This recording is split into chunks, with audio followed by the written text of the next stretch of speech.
এই মুহূর্তের একটা অন্যতম বড় খবর হলো আপার প্রাইমারির হাইকোর্টে যে রায়টা দিল সেই রায়টা নিয়ে, এবং এই মুহূর্তে এইটাই হলো সবচেয়ে বড় খবর যে বাতিল হলো, গোটা প্যানেল লিস্টটা বাতিল করে দেওয়া হলো।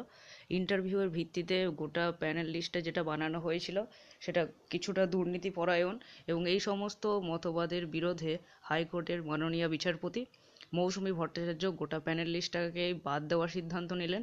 যদিও শোনা যাচ্ছে সুপ্রিম কোর্ট অবধি এই ব্যাপারটা এগোতে পারে, তবে আপাতত অফিসিয়ালভাবে না হলেও যে খবরগুলো উঠে আসছে সেটা হলো মেরিট লিস্টটা বাদ তো দেওয়া হলো, এবং এরপরে আবার নতুন করে ইন্টারভিউ প্রক্রিয়ার মাধ্যমে তারপরে আবার সিলেকশন হবে, এবং তারপরে উচ্চ প্রাথমিকের হয়তো কিছু হলেও হতে পারে। তাহলে এটাই ছিল আপাতত একটা তোমার ব্রেকিং নিউজ আপার প্রাইমারির। সুতরাং অনেক পরীক্ষার্থী যাদের প্যানেল লিস্টে নাম ছিল এবং যারা এই কেসটা করেছিল সকলের মাঝে এখন দ্বন্দ্ব চলছে কি হবে না হবে। সেটা তো পরের কথা, তবে আপাতত এটাই তোমার update. Okay, stay good, stay happy, thank you.